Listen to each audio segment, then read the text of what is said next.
The school hallways were sparkling with Christmas lights, and Millie had been correct in predicting the ugliness of the ornaments for sale. But the vegetarian chili was tasty, and there was an impressive variant of cookies on the cookie buffet, including gingerbread, which was her favourite. After she and Grandpa ate their fill, she wandered the hallways, giving the impression of looking at the craft display, but really looking for Dylan. She found him in the school floor hallway, but not in the way she wanted to. Dylan was standing in front of a booth selling reindeer Christmas ornaments made out of candy canes.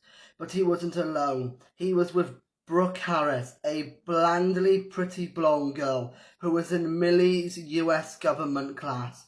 Dylan and Brooke were holding hands and laughing about some private joke in a very couple-ish way. Millie bit her lip to keep from gasping, turning around and ran through the hall and down the stairs. She had to find Grandpa. She had to get out of there. "Where's the fire? Dracula's daughter?" some random kid asked her. She didn't even bother to proceed who it was. They were all the same anyway. She ran into the cafeteria, scanning the crowd for Grandpa's ugly Christmas sweater.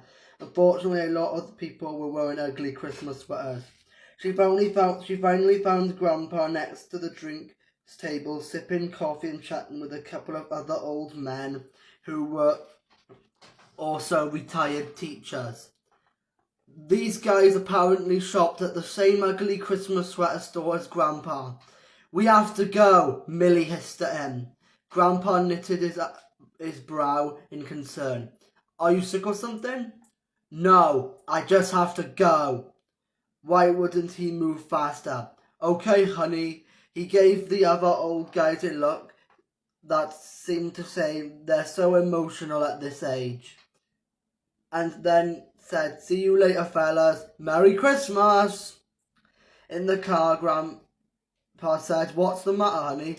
Did somebody at school say something that hurt your feelings?"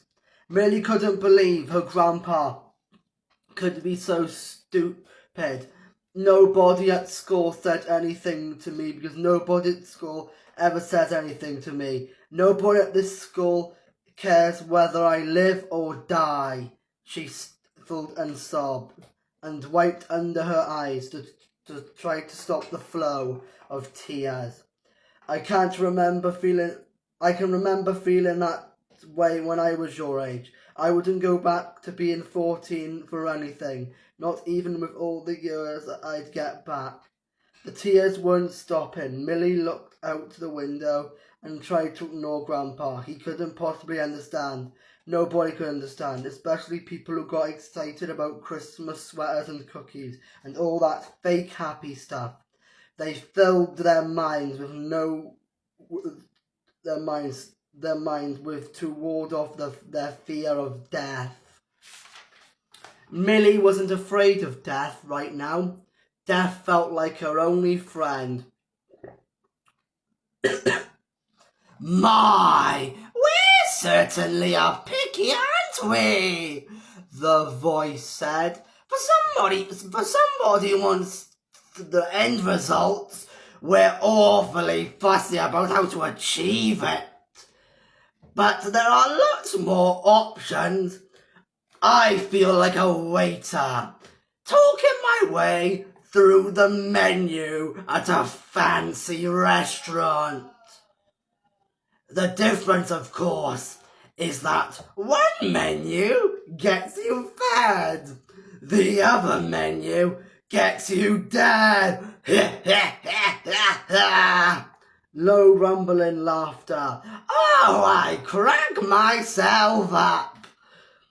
Since I was talking about food, how about boiling? Did you know that Henry VIII made boiling alive the official form of punishment during his reign? Funny that they call it boiling alive, because goodness knows, you don't stay alive for very long. But I could easily flood my inside with water, then use my energy stores to bring the temperature up. First, it would feel like a nice warm bath, but then it would keep getting hotter and hotter. I wonder if you turn red like a lobster.